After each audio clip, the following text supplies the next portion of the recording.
Hi, and welcome back to my channel. I'm Mika Albania-Osharal, and thank you for joining me at Now Living in the Philippines. If you have not subscribed, this is the time for you to do it now. We notice that many times people will watch or glance by, or you might like what you see, but you forget to hit that subscribe button. So smash the hell out of the subscribe button, and don't forget to hit the notification bell so that when videos like this come around and content come around, you'll be the first to be notified.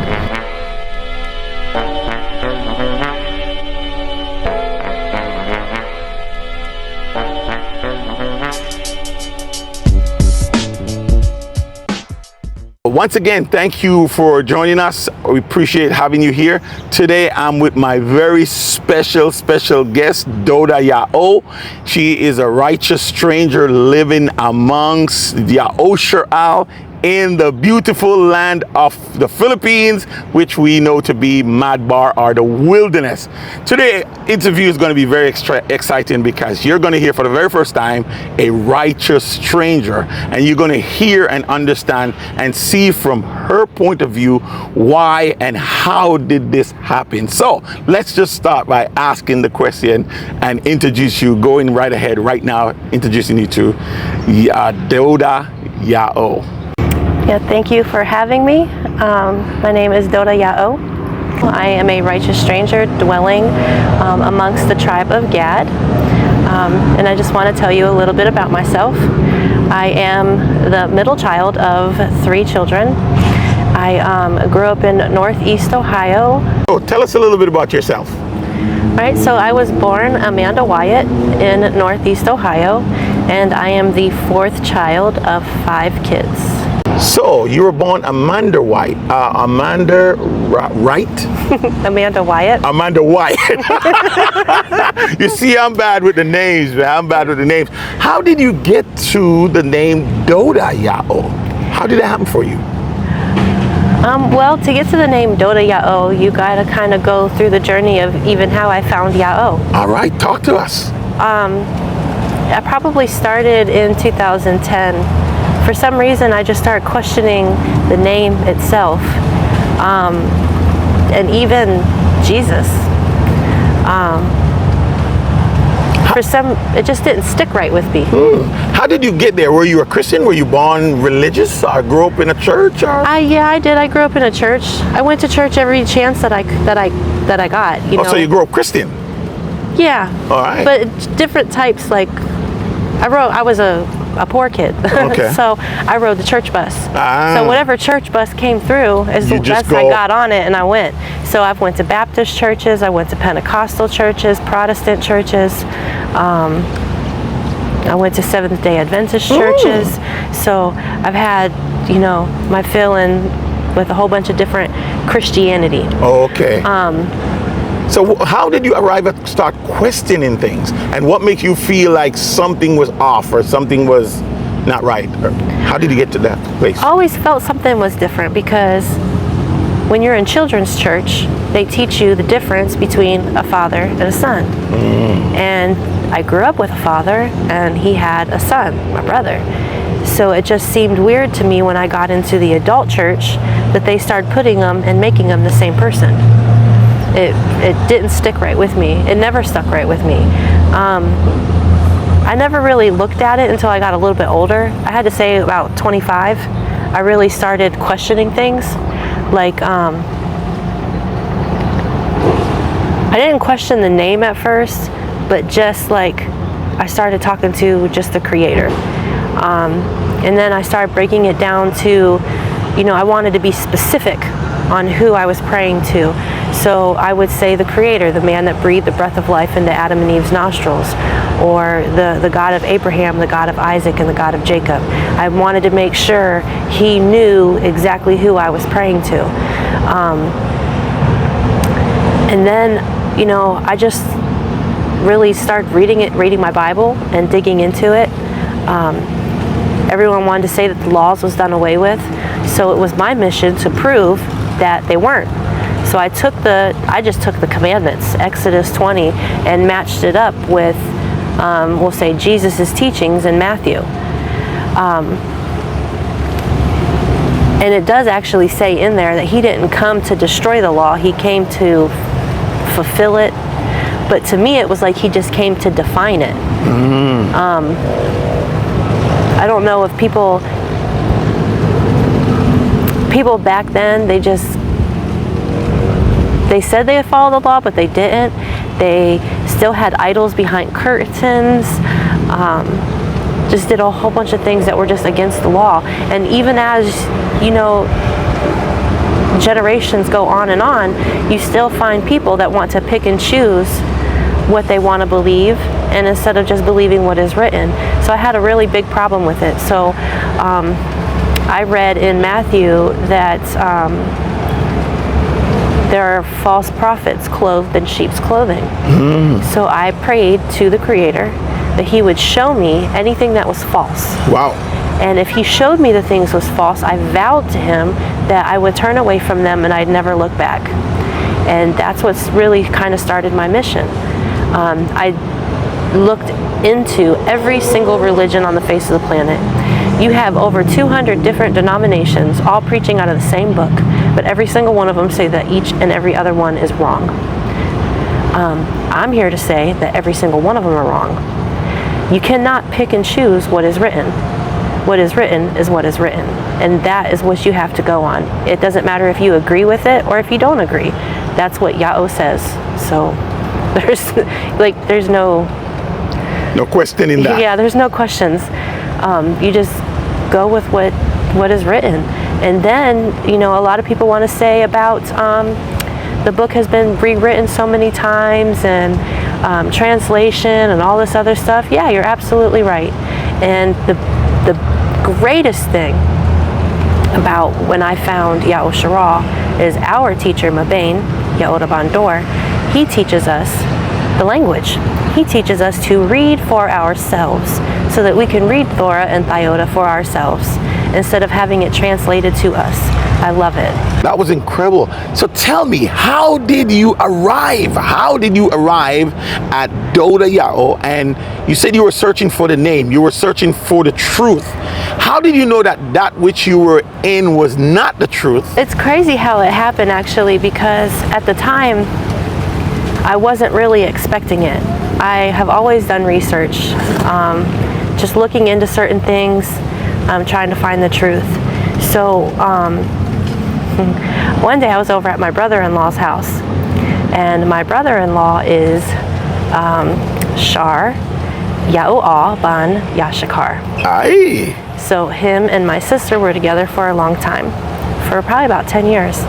And it's so crazy. He used to make fun of me for all the research that I done. And then he come across Mabain Ya'oh Bandor. And the ravenous bird? Yes, the ravenous bird. And he name. got the 7 doctoral statement. And he wanted my sister and I to go over the 7 doctoral statement with him. So we sat down and we went over it together. We looked at all the Bible verses that were that Mabain had put in there.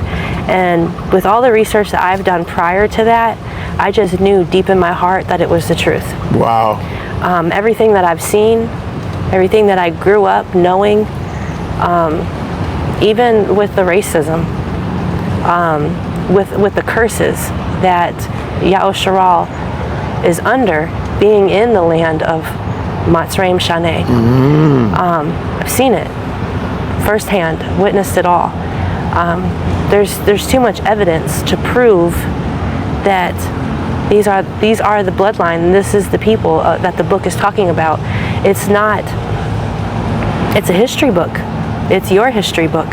And I feel that if people start looking at it more as their history, more people might be more susceptible to reading it.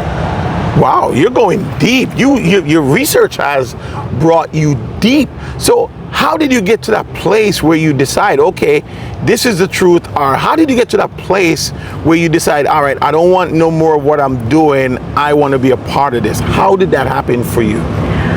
Well, that goes back to the vow that I made. Like, I made a vow to Ya'oh, or, you know, at the time it was the Creator. I made a vow to him that if he showed me false prophets, I would turn from them and I would never look back. But then, you know, it comes to the point where when he actually shows you the real truth, he shows you his name. Like when he told me, when I found out his name, I just was in such awe. What is his name? Yahoo. What is his name? Yahoo. What is his name? Yahoo. Yahoo is his name. What is his name? Yahoo. What is his name? Yahoo. What is his name? Yahoo. Yahoo is his name. Mashamu. Yahoo. Mashamu. Yahoo. Mashamu. Yahoo.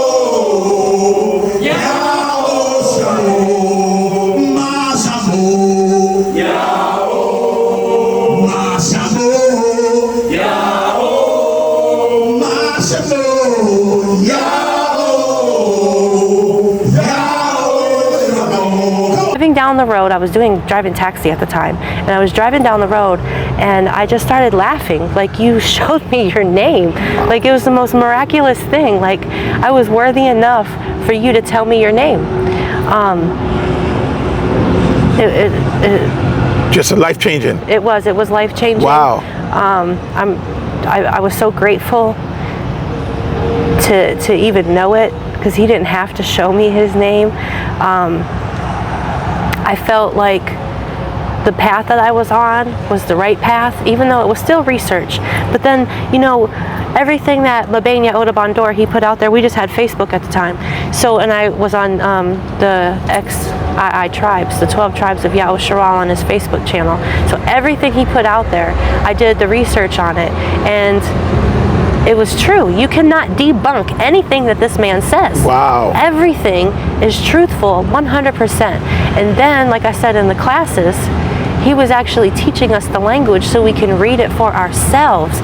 He's not here trying to translate it and give us a translation on what it means. No, read it for yourself. Learn to read for yourself, and then you can actually start debunking all the other books that other people make. That's the best part. How did you derive at Dodah-Ya'oh? The one question I still haven't answered. I'm sorry.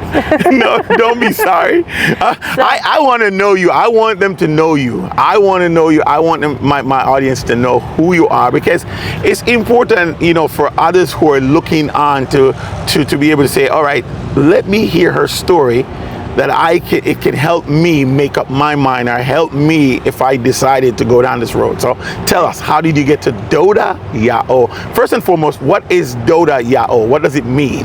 Okay, so Dodah-Ya'oh, Dodah means beloved. Dodah-Ya'oh is beloved by Ya'oh. So the name Amanda means beloved. And I did not want to stick with Amanda. I really wanted to change my name. But I had a Zakana that's in the tribe of Gad as well. Her and I, Ya'oh. Her and I were sitting there talking on the phone, and she said that Dodah is like the perfect name for you. You are a loving, kind, generous person, and it suits you, it fits you. So that's how I became Dodah-Ya'oh. Wow. It's like Ya'oh gave me the name from birth. I just never knew it. Wow. So how did you become a Ya'oh Sharal? How did that happen for you? What took place in your life that you decided, this is it, I am going to be a Ya'oh Sharal? And when that day happened, what did you do to solidify that? So the day that happened was the day I decided to move to Montbar. So you found a name, you gave yourself a name. So all this happened while you were still living in the States? Yes. Wow. Yes. And you make a decision to pack up, tell everybody goodbye, sell everything you have, and move to this strange land? Yes. Tell us all about it. Okay.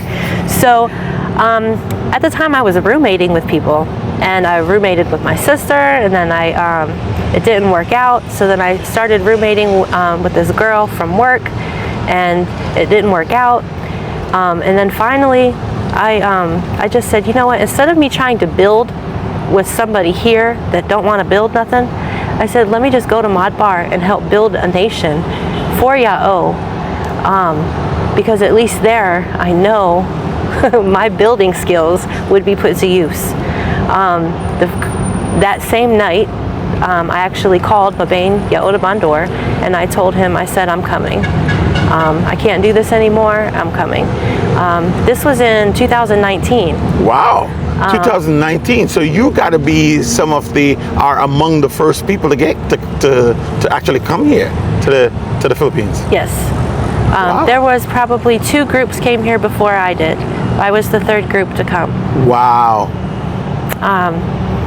But that night I called Mabane and I told him, I said, I can't do this anymore. I said, I want to help build a nation. I'm tired of trying to build things with people that don't want to build anything.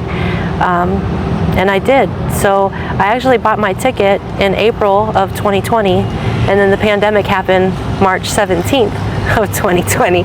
So it took me a whole year to reschedule tickets, and then another year to be able to come with them, you know, having to open up the borders and everything else. But I finally made it here in August of 2022. I'm so happy to be here. I'm grateful every single day.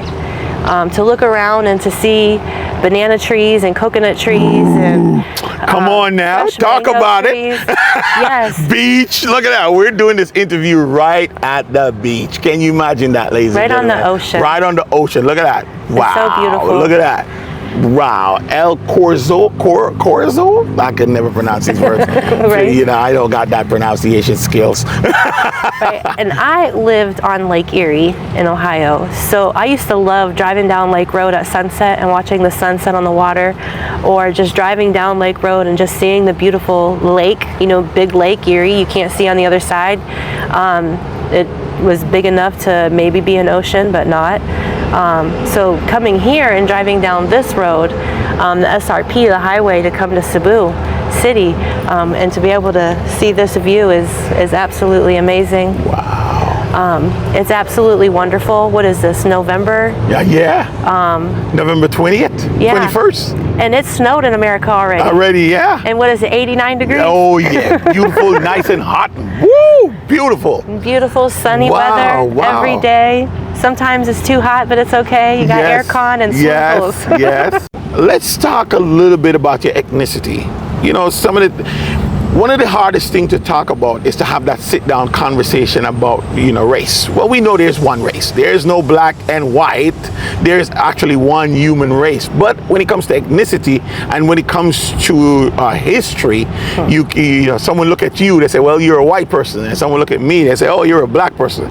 But now, you know, we're the children of Ya'oh, and this white person coming to live amongst us as the righteous strangers. How do you view that? How do you see that? So, you have to go with what Thora says. I learned being here that if you follow the law is your protection. Ooh, so, that's deep. According to the law, you are to treat the righteous stranger like one born among you. Yes, Leviticus 17. Everybody that comes here, they have a deep desire of escaping the curses of America, and they know they're here to renew a nation. To renew that nation is to renew the covenant. And the only way to renew the covenant is by following the law. The only way that Ya'oh is going to accept us is if we follow the law. The law is the most important thing. The law is the truth. I had people try to scare me about coming here. We'll talk about the militia groups. Now, I did my research on the militia groups here, which are actually up in northern islands, up by Manila area, and they kidnap foreigners, but they're a Muslim group that kidnaps Christians, and they're ones that are cocky and ones that are arrogant. You know, a lot of people don't like Americans, or other countries don't like Americans because they feel like they're too arrogant. like you got something to prove, or you're better than, or whatever. And guess what? You're not. It's all about really humbling ourselves. So the person who tried to use that against you, what were they trying to get you to see?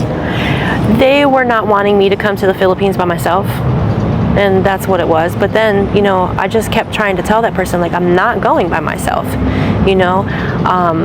Even when I got here, we had a get-together of the people that were here. It was our very first get-together as a group, and it was it just us women? I think it was just the women. We all stood up in a line and we got our picture taken together, and I sent it to them.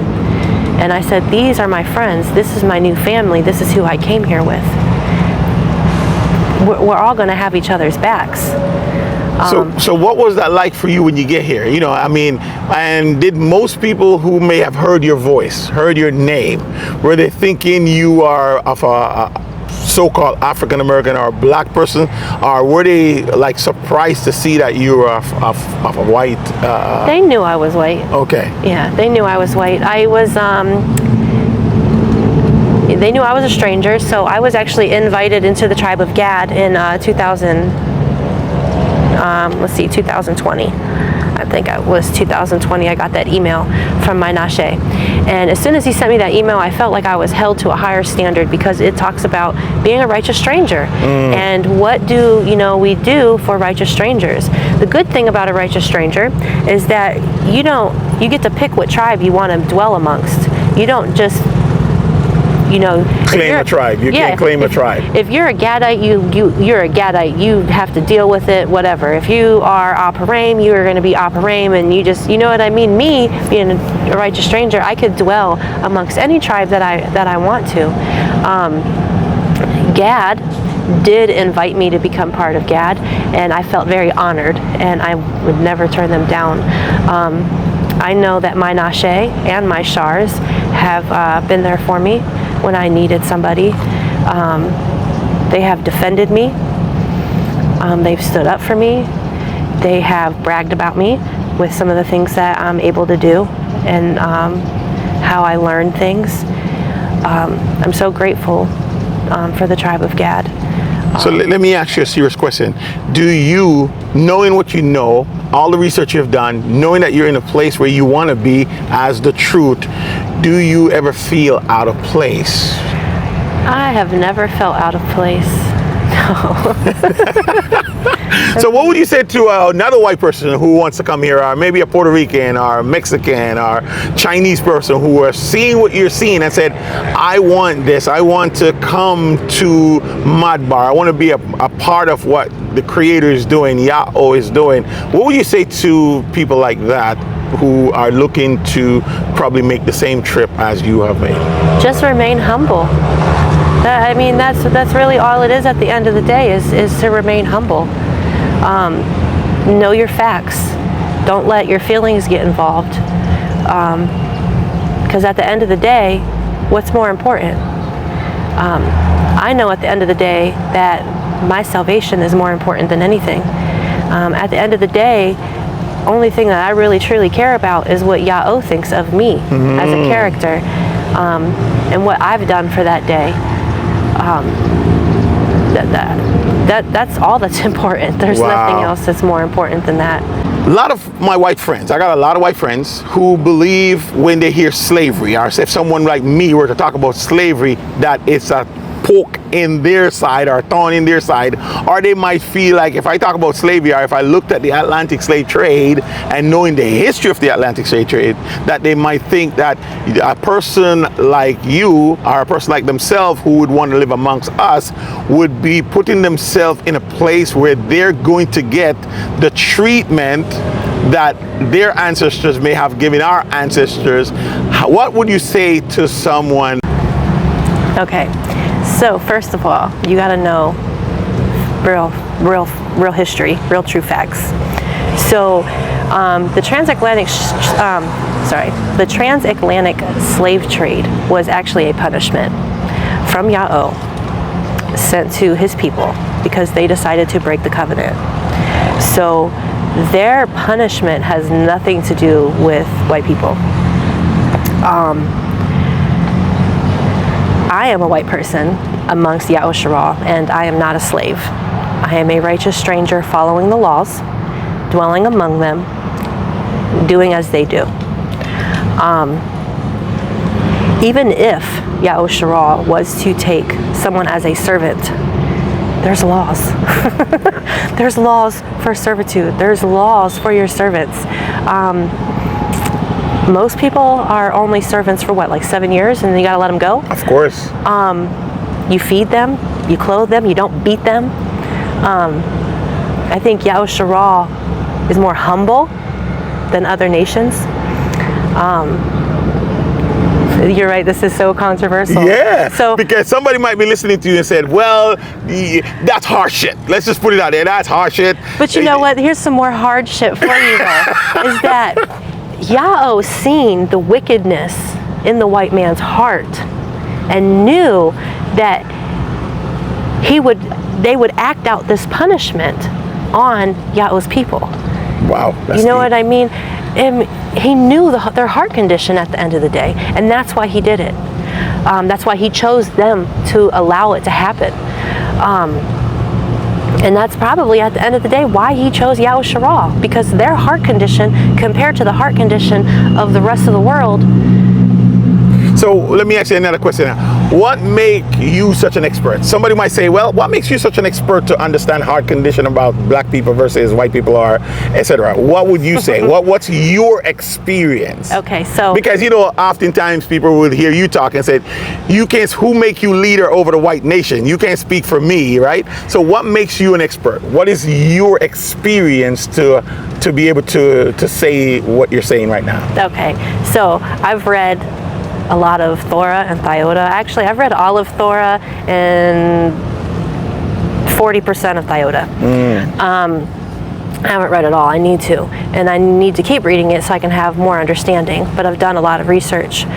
On top of the research that I've done is I've grown up in different types of neighborhoods. I grew up in the black community.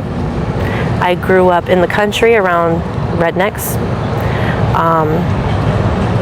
And I've lived in so many different places and around so many different types of people. I've dated white men that would say that they would, I don't know if you want to say this word, they would say that they would fuck Halle Berry or Mariah Carey, but they would never date a white girl that was been with a black guy.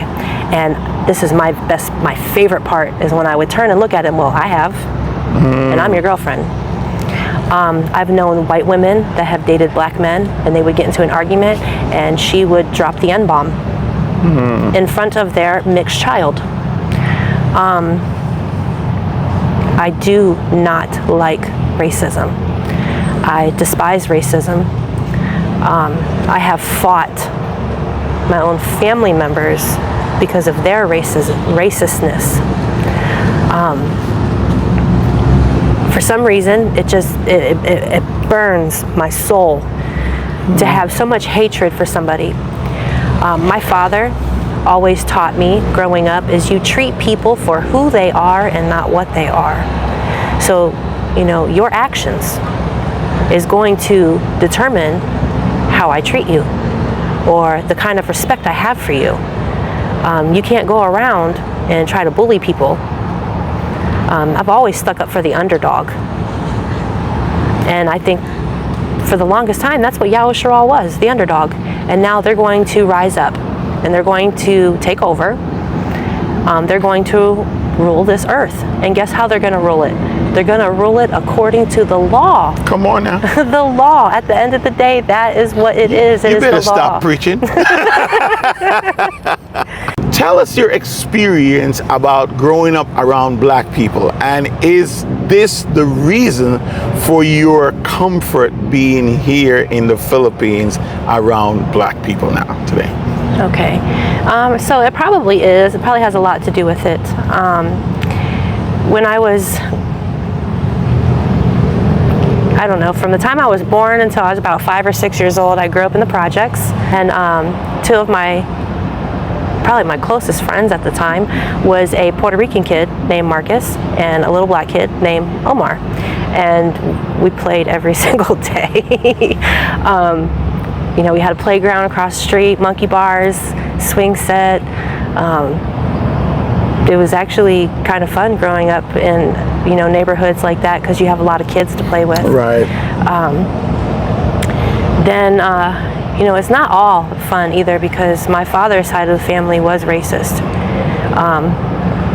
Had a few black cousins, mixed cousins, OMPP cousins that, you know, with me growing up around in black neighborhoods and hanging out with all these black kids and Puerto Rican kids, and then you go to a family reunion and one of my father's cousins come with her OMPP husband and their OMPP child, and they're being told that they have to leave. I remember I was like 9 years old and I ran up to my father. I said, why can't he come play? You know what I mean? And he was like, don't worry about it, just go play, you know. I always question stuff like that.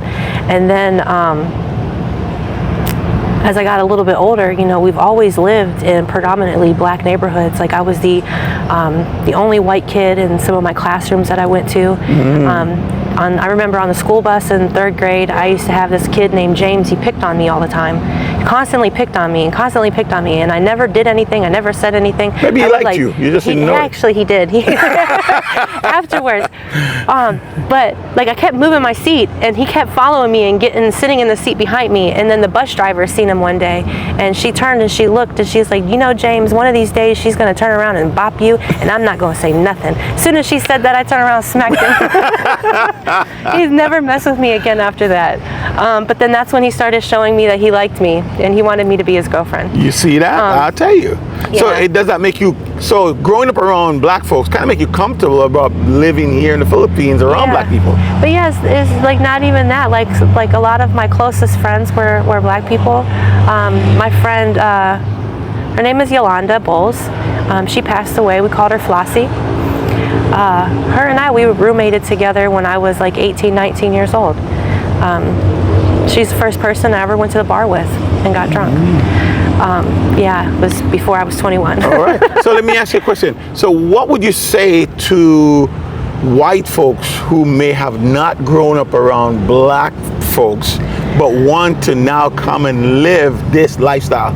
What would be some of the things that you would say to watch out for, to be cautioned about? How would you guide those people?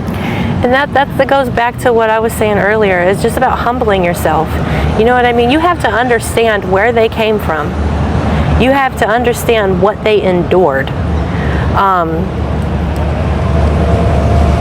One thing, like I said, you know, I grew up in a lot of predominantly black neighborhoods. But before I came here, so that I could understand racism better, I've watched every racist movie you could think of. I've watched Roots, I don't know how many times. I've watched the movie and the series. Birth of a Nation? I haven't seen that one. Oh, you gotta see that one. Yes, I watched the mother of all racist movie. Okay. But 12 Years a Slave. The Underground Railroad was the series that ended up canceling it. Was really good. Harriet was good. I just wish they would have extended it a little bit more. Like I said, I've always stuck up for the underdog. You know what I mean? So you did your research. Yeah, I did a lot of research. So you have to put yourself in their shoes. You'll never fully understand because you didn't go through it. But if you are able to put your, you know, they say don't judge a book by its cover. You got to walk a mile in someone's shoes before you can actually understand what they've been through or what they've gone through. Or so, you know, watching those types of movies, and you see,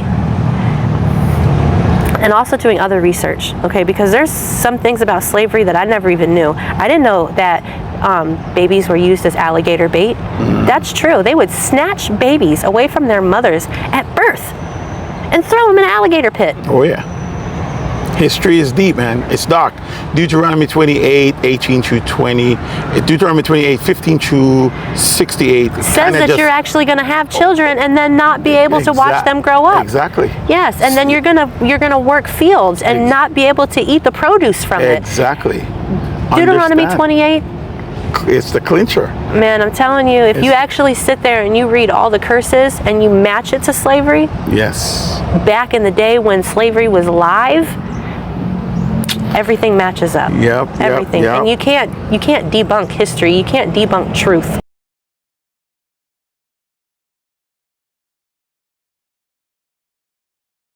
I just want to just take this time now to just really give you just a little synopsis of what she's saying here in terms of Deuteronomy 28, 18 to 20, 15 to 68, sorry. What you must understand is that just understanding and learning from the ravenous bird, the man who Ya'oh has chosen to execute his counsel. So if you look at Ya'oh or Isaiah 46:11, you will see that a man was chosen to do this, to give us the information, to bring us back to wholeness and understanding of the truth of the Todah and the Torah, which is the law and the prophets and the testimonies, if you understand these things. So when you look at this, when you look at the ravenous bird and you go on YouTube, I'll say it to you right now, just go on YouTube and look up the ravenous bird, check out true name of the creator, that's number one, true name of the creator, then brought by ships, number two, brought by ships, and then number three, keep silent before me islands, and then number four, leave on wings. If you go and watch these things, it's going to just put everything in perspective, because you know what I'm about to tell you and how I might tell you might just put a X on the whole thing. But if you go to the ravenous bird, RAVENOUSBIRD, and check out these topics, you're going to see and understand very, very clearly why we know that if you can trace your lineage through the Atlantic slave trade, you are truly the firstborn, you're truly the children of Yahushua, the true Israel. And as for the righteous stranger, this is why we're having this topic today, because we want you to understand that the Creator command us to treat the righteous strangers as if they were one born among us. So we want you to understand that something about to happen, and we want you guys to be a part of it, but not before you understand. So the goal here today is so that you can hear from a righteous stranger, that you can hear from a righteous stranger for yourself. You can hear her words, not my words, but her words, and see how life is like here and what to expect, or just get a little bit of answers that you might or may have had. So we continue this interview. So picking up where we left off, you talked about your experience living amongst black people. Is that the reason for your beautiful hairstyle? Tell us a little bit about your hairstyle. So actually, no. I decided to put locks in my hair because I read that this is how you present yourself to be set apart.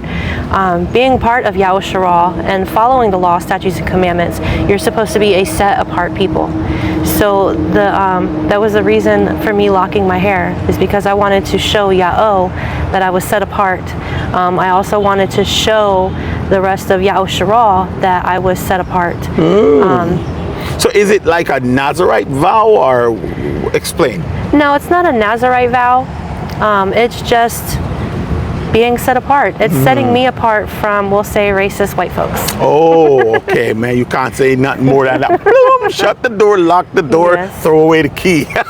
All right, so now tell us now a little bit about your experience when you first got here to the Philippines, at the airport. Tell us a little bit about your experience. All right. So when I first got here, August 18th, 2022. I don't know what it was, but my feet and ankles swelled. I felt like I swelled everywhere. Some people do, some people don't. Yeah. I did, I swelled. I swelled a little bit too. I knew it was gonna be hot. I didn't know it was gonna be this hot.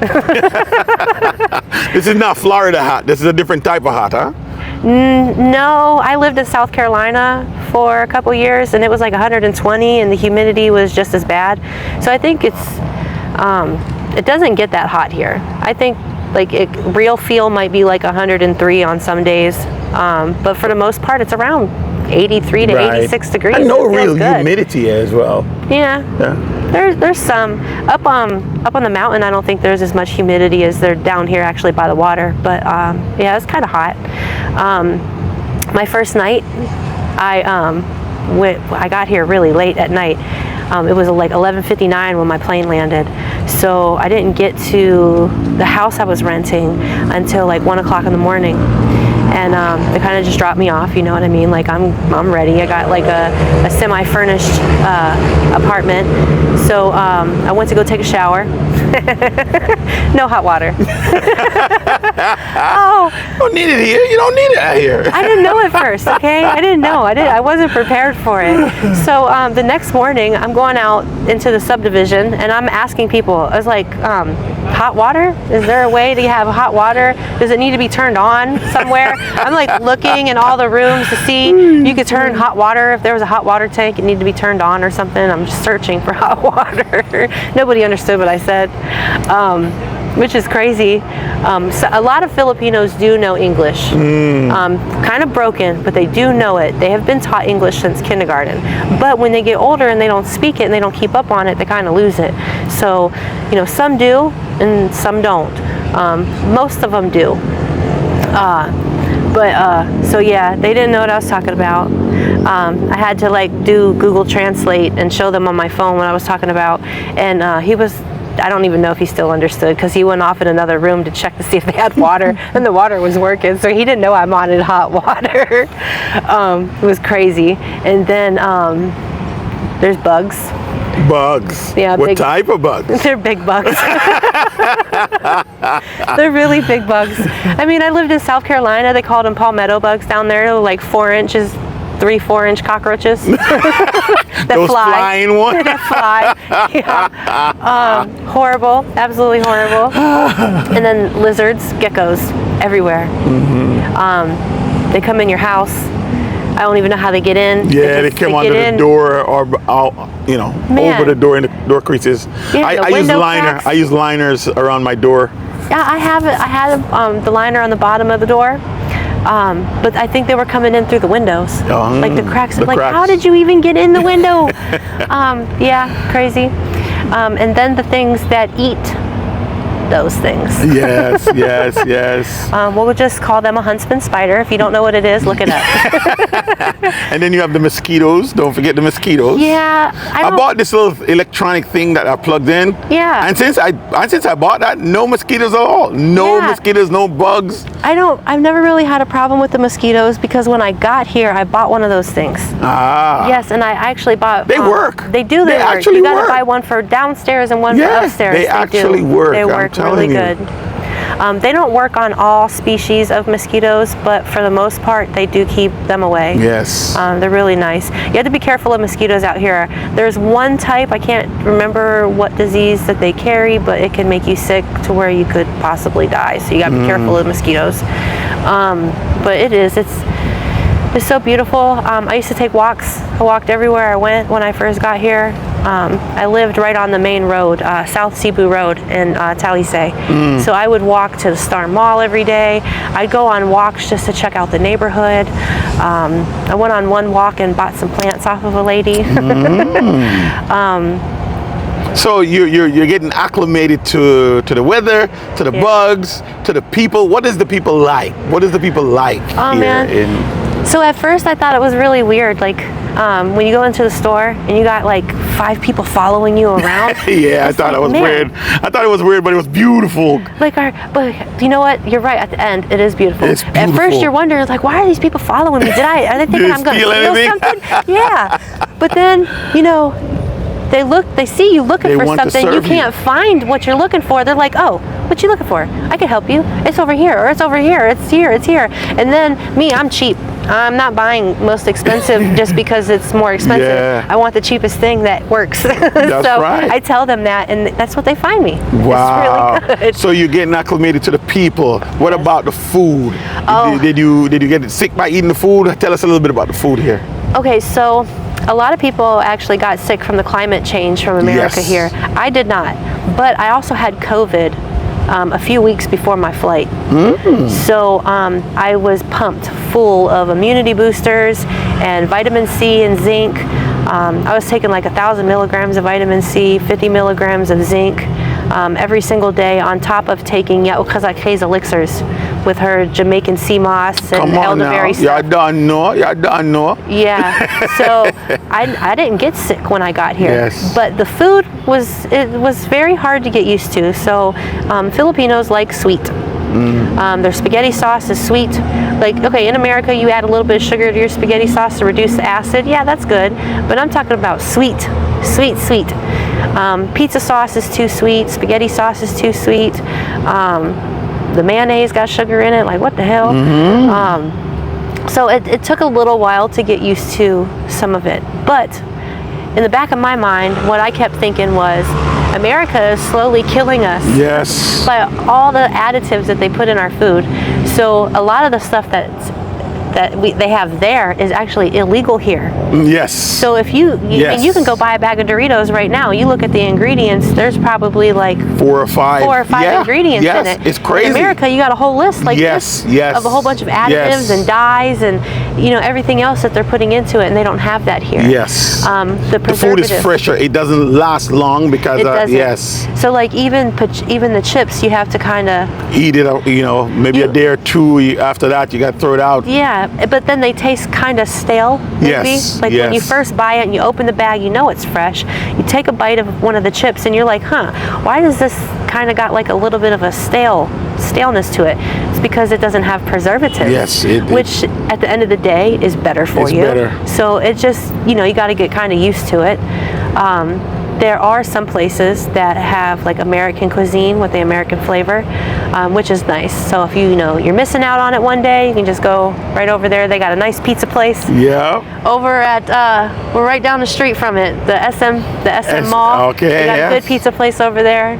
Got really good spaghetti pizza sauce on there. Awesome. Chef Joshua behind us. Got some good American style burgers. Oh yeah. And some really good cheesy fries. Oh yeah, the food here, man.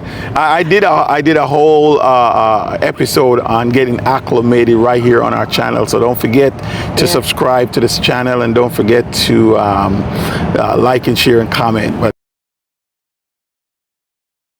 how do you get around?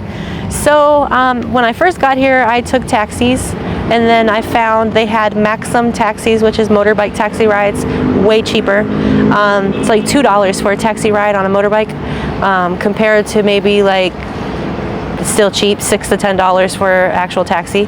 So I wanted to actually start riding a motorbike. I've never drove a motorbike before ever in my life. I've always done 4 wheels, not 2.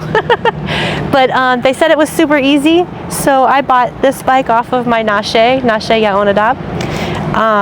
And it sat for a whole month before I decided to drive it because I was scared. I also lived on a mountain though, and I was scared to take the mountain.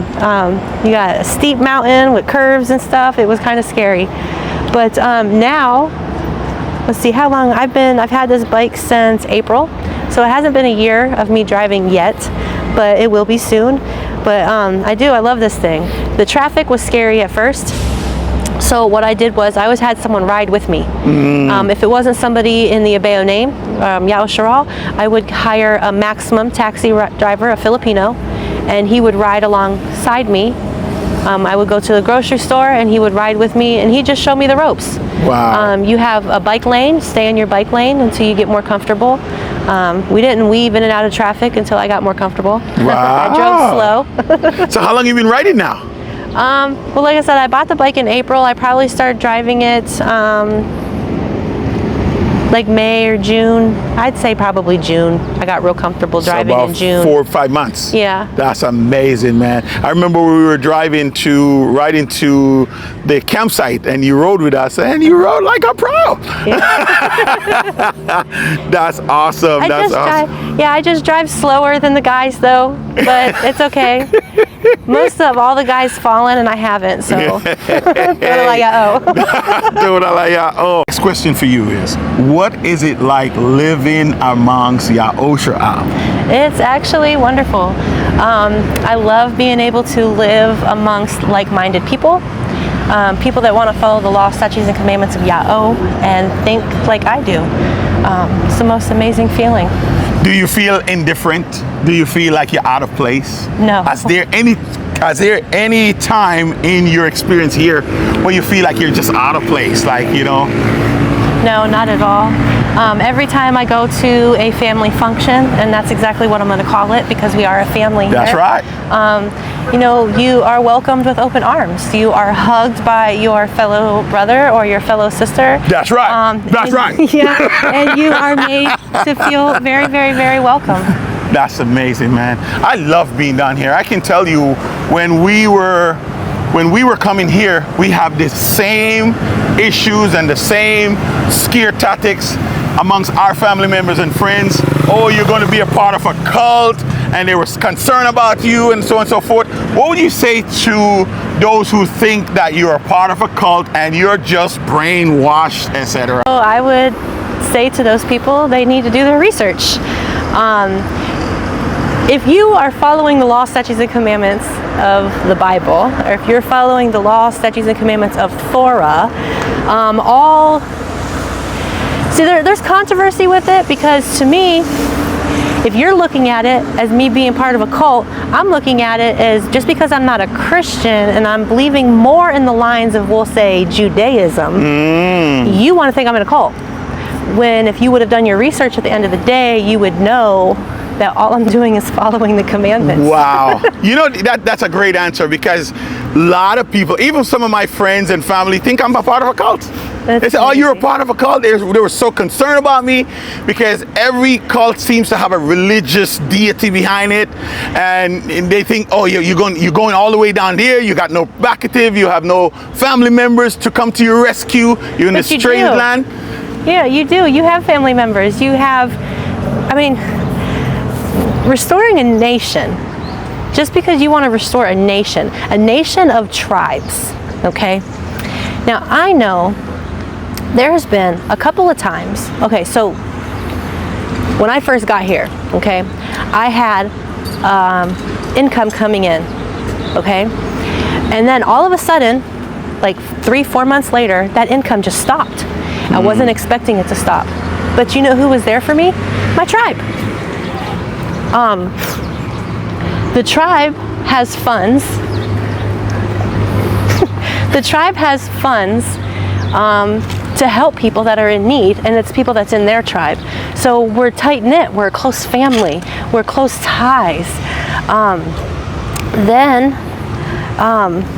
If I'm in trouble, if I have an issue with something, all I have to do is reach out to my tribe. You know how many shars I got here? Yeah, I think you have the biggest tribe down here. Yeah. God and Ashar.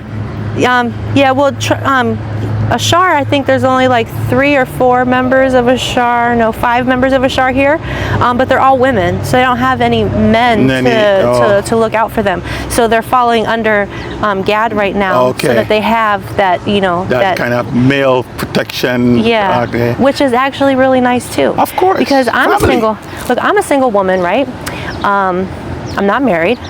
I'm gonna say I'm almost 40, but if a man wanted to marry me, guess who they gotta go through? My gotta go to your shar. So your shar is like a father figure in a sense. Yes, they're my heads. They're my protectors. So let's talk about that. Let's talk about marriage. You ever see yourself getting married? And if so, would you wait for another righteous stranger to come so you can partner with a righteous stranger, or will you marry someone of Ya'oh? So to be honest with you, I would like to marry someone within Ya'oh, because if I have any children, I want them to be of Ya'oh. Oh, okay. I want to help restore a nation. Oh wow, that's deep, man. That's deep. It goes a lot deeper. That's deep. So I've had a few guys, come and try to pursue me or whatever, but right now it's still early. So my biggest focus is Ya'oh, and to follow the laws and to know them, to know Torah and Dodah by heart. And if you have too much stuff under your belt or too much on your plate, it can distract you from what your real goal is, and that's what my goal is right now. Wow. So that's amazing, man. Amazing. Yeah.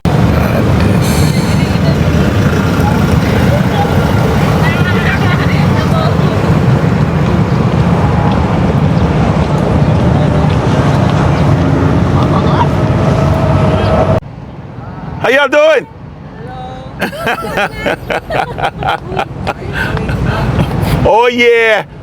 Now living in the Philippines, YouTube channel. All right. All right. In conclusion, what would you like your viewers to get out of this interview, out of this conclusion? What would you like them to hear? So, what I would want people to know, or what I want people to get out of this interview, is that, don't be afraid. If there's a saying, many are called, but only few are chosen. So the ones that are called and they're not chosen, it's because of your own fears. You don't have to be scared to uproot yourself from America to come to a third world country. As long as you come here and you have a way of making money, especially if you can make American money while living here, you can live like a rich person. I was asked if I had any fears coming here, and I don't feel like I have any fears being here or even coming here. I am here for Ya'oh's will. I'm here for his purpose. So I believe if I follow the laws, like I said earlier, they're my protection, and that it's not part of Ya'oh's will or his purpose that anything really bad happens to me, as long as I'm living according to his will. Those who have ears, let them hear. Those who have eyes, let them see. Those that seek the truth, truly seek Ya'oh's real name and his truth. Don't let fear stop you or get in your way. Sometimes we are our own worst enemies. I stumbled on that one. We just have to, believe that no matter what happens, that Ya'oh will have our back. And he says that he loves those who love him. And if you love him, you will keep his law. Shalom. Shalom. Shalom. Now, can you speak for just for a little throwaway for the audience? Can you speak any of the language, the Kabari? Or maybe you can recite something for them just to close out. You want me to recite something? Yeah, anything from your brain, anything. I don't care how small or big or how far you want to go, but anything you can remember, go for it. Oh, let's see. Let's do Rasharat Hadabarim. Wayadabar alaim ath kol hadabarim ha'alala amar anacheya o alaeka ashar hotadecha ma'aratz matrei ma'beth achabadem la ya'e laka alaim acharem arapane lataisha laka pasah wakal thamona ashar bashamne mamara wa ashar ba'aratz matakat wa ashar ba'mei matakat la'aratz la tashatako laham wa la taibadam cheya o alaeka al kan pakad arona bath arabane achar lashem wa rabaim lashanae wa rasha kasad la alapim la abe wala shamari matzote la tashaat sham Ya'oh alaeka la shoa chela yanaka Ya'oh at ashar yasha'at shamo la shoa zakor at yom hashabat la kadasho shashat yamim taibad wa hasheta kal mel achatka.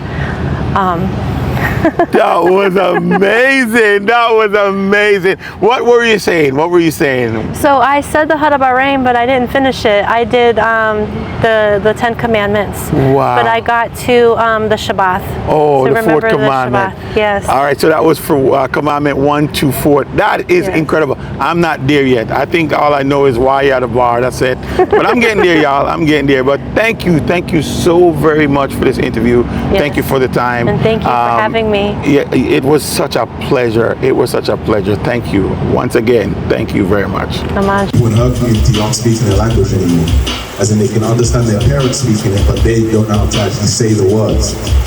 So she was basically saying, no one's going to pass it on to their offspring that's going to come after them, and that's how their culture is going to die out in the lands that they've traveled to. She literally said the death of the language means the death of the culture. So even heathens outside of us understand that if the language dies, the culture dies. If we want our culture to come back, the language has to come back. We have to take the language back. It has to go back. There is no culture without language. The language communicates certain ideas that are inherent to our culture. The language is the basis of everything. Science, math, everything. You gotta have a language to communicate those ideas. And you know, we got brothers over here that are already thinking ahead that put math notations and symbols together in our language. And we're gonna have a whole dictionary with new words to describe modern things that didn't exist back then. That's what's gonna happen. But everyone in this room, it's my job to get you to know as much as I do about the language, so that you can. I only pray in Bar. I pray for him. And I don't have a fixed set prayers. I just pray spontaneously. And I know that that's from the roof. That's from the roof of Yahweh. So get yourselves in the right frame of mind to be receptive to the roof. Otherwise, if you're coming here, it's just a waste of time. It was pointless for you to make this journey, come all the way here, if you're not going to be about this, and the change is coming. I talk a lot about the destruction of the world because the scriptures did. You know, and I made these statements, prophetic statements, that put my neck on the line because I'm confident that Yahweh was going to keep his word, just like he did when he told me to prophesy this Exodus that's happening. So, if I'm right, he's going to use us very soon to start unleashing devastation from the world. So, you need to prepare yourself to be part of that army. What is his name? Yahoo!